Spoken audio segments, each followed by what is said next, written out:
I want to get into the tax issue and how upstate New York, how New York in general, will benefit or be hurt, because the governor has a doom and gloom story that he preached about yesterday. Phil Kerpen is the president of the American Commitment and is on the line right now with us. Phil, I know you've been there and listening to some of this, but the governor's State of the State was yesterday.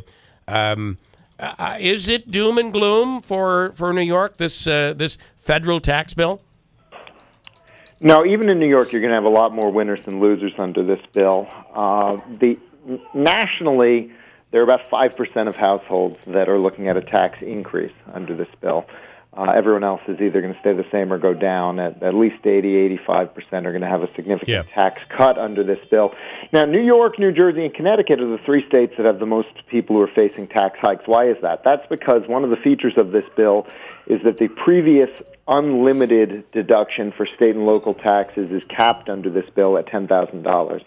And that was done because it creates a very distorted incentive at the state and local level, where every time the politician's proposing a tax hike can say, well, but you're not really going to pay the whole thing because you're going to be able to offload a big portion of it to federal taxpayers. And that's how these states have all adopted very high income taxes and have continued to have high property taxes and so on. It sort of tilts the playing field every time you have a tax fight at the state and local level, when you're not really, the side that wants higher taxes can always argue, well, but you're not going to pay the whole cost. Some of it's going to be offloaded to the federal government and spread over the whole country. And so the thinking behind this bill was, look, we're going to cap that. It's going to be $10,000. Above that, if you've got high-income people in high-tax areas, they are going to pay a little more under this bill, at least initially, but we're going to fix the incentives so that we can have these tax fights at the state and local level, and the anti-tax side can win some of them, because people will actually see the costs of government and they'll understand what they're really paying, and it won't be sort of spread out and exported to other states. And so most people, even in a state like New York, are going to be winners because there are a lot of other cuts in this bill: doubling of the child credit, doubling of the standard deduction, the rates come down. There's a pretty good website, taxplancalculator.com. It's not my site, but it does look accurate, that folks can go on there and see how this affects them. And if you are in that group, if you are in that 5% of households nationally that are looking at an initial tax hike because of losing that unlimited state and local deduction, I would just say, fight for lower taxes on the state and local level, because you got a much better chance now of winning those fights now that people are going to see those full costs. Do you believe that? Do you believe we're going to see and feel this year, and will that affect the midterms? What are your thoughts? The IRS says they're going to have the new withholding tables and regulations ready in time for February paychecks. So we'll see if that actually happens. They're in a bit of a scramble, I'm sure, right now. But if they get that done, and at least the big payroll processors, ADP and Paychex and so forth, they get their systems updated, then, a lot of people are going to see this in their February paychecks. Whether, if a company runs their own payroll or whatever, that's a question. You got to ask HR when they're going to actually get this implemented. But it's going to be pretty soon that the new withholding can take effect. Editorial in the Observer-Dispatch by a guy named Maurice Iserman of Clinton, criticizing Claudia Tenney for voting for the tax bill. And I want to read this to you and get your take. The complete removal of the deduction for state income taxes and the limitation of deductions for local property taxes will impact New York families more severely than taxpayers in other states. Since New York taxpayers already send over $40 billion more in tax dollars to Washington than we receive back in federal benefits and services, we are not being subsidized by any state. Your take on that? Well, when you have a progressive income tax system, which the left has told us is necessary and just and so forth, then higher income states are going to pay more in taxes. That's the way it is supposed to work. You are not supposed to have a feature that undercuts that by saying, the highest income people in the highest tax states are going to get this massive unlimited tax break that's spread among everyone else. And so I think that the liberals who are making this argument are a little bit confused, because they're essentially saying that progressive taxation is a bad thing, which is news to me, because they've been telling me the opposite my whole life. So I think it's a little bit of a strange argument to try to look at it that way. And, I think, look, New York's a disaster on taxes, obviously. I grew up there. I'm glad I left, to be honest. But look, this bill should make tax reform at the state level much more possible to do in a way that doesn't just try to game the system and scam it, but actually cuts taxes and cuts spending, which is a bigger problem. And, you know, New York has a massive Medicaid problem. You've got the highest education costs in the country by far because of the massive number of administrators and the power of the teachers' unions. You've got the highest road construction costs per mile by far. So, you know, you got to deal with the cost drivers. If you're going to fix any of these problems, you can't just try to use deductions to pass it on to the rest of the country. That's not going to work. We have talked about how you don't want to, you know, once you get things, once you get services, you don't want to give them up.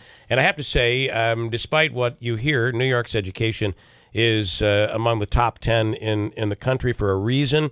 And, you know, you talk about high teacher salaries. Quality schools, but whether you need the number of administrators. I got to tell you, when you talk about salaries, it's not the case up here.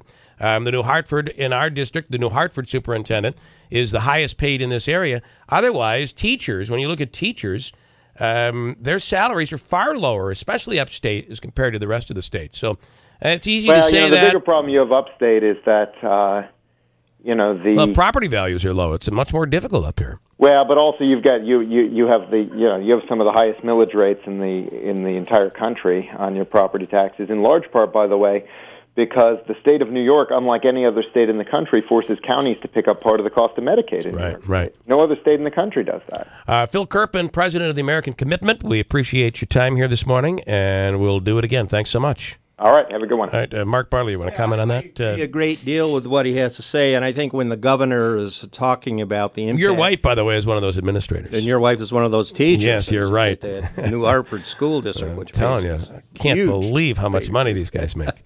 But to get back, the governor, I think he's speaking of New York in its totality, and we do have pockets of great wealth in New York State, in the suburb areas around the city where these $1 million executives go home every night. But look, they're saying it's going to hurt the poor. I mean, these are the people that are going to get hit by it. And the real fear, I think, in the back of everybody's mind is what's the breaking point when these people just say, I can't stay in New York. Right. So these people are going to start leaving in droves, potentially. New York is hurt by Here's that. the scare. Michael was piping in early on this topic earlier this morning. A guy who gives us a great deal of feedback, and said, based on our aging population, this baby boomer population, there's a reason why everywhere you turn, there's condos popping up, elderly homes, these homes where you can live a really awesome life in retirement. Well, but I got to tell you, what incentive for these people to say, hey, I'm going to go to one of these low-tech. My kids are out of school now. It doesn't mean anything to me anymore.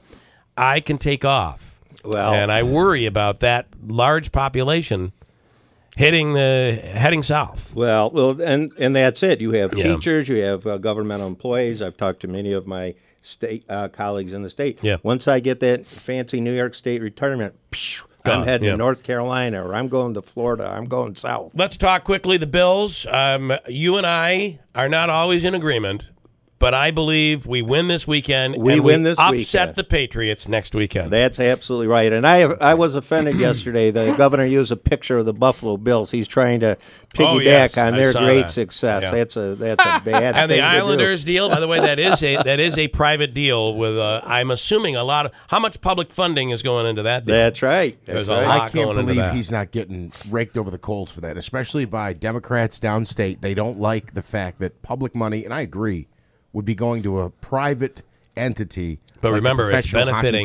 benefiting Long Island. And in the end, it's all Washington's fault and Trump's That's fault. right. There you go. There's the quickly. ultimate answer. In 2 weeks, an event at Waterfront Grill, Rocky Fiato and you put together for our tailgate party. For the divisional championships. The divisional championships are. It's going to be from 2 to 6 at the Waterfront Grill. We've done this every year. I think this will be our 13th this is annual. January 21st. 21st. January 21st. Yeah. And, I've got to give Rocky a lot of credit. He's going to donate all the food. We've paid for the advertising. We've both put in several $100s and another marketing gem coming. This was supposed to be the rollout, but we had a problem because we brought in some high-priced Hollywood talent to do that. Yeah, and there was a negotiations glitch at the last minute from out of space. So we got a lot of stuff in the can, but this will be entertaining. I'm just going to tell you. Okay, it always the party or the commercial. The party will be entertaining, but the commercial will be as well. But it is every penny that we raise goes to the United Way. I think somehow people have the idea if they come, we're going to try and indoctrinate them into the Republican Party or something. It's not political at all. It's just a fun afternoon of football. And a great day and for a great cause. I will say Butler might try to lure you into the Buffalo Bills fan club. That's possible. Well, that is a possibility. But politically, and I do have some connections with the Buffalo Bills. We may have a surprise or two. You're very nice. What, you going to get some players to come? Because they won't be playing on conference championship They won't weekend. be showing up. Hey. They'll be 2 weeks done by then. So well... according to our man Brandon Lang, that's the case. All right, Marc Butler, as always, enjoy 2018. This is you're going to miss it after it's done. I think I will. I think I will, but I'm ready to move on. All right.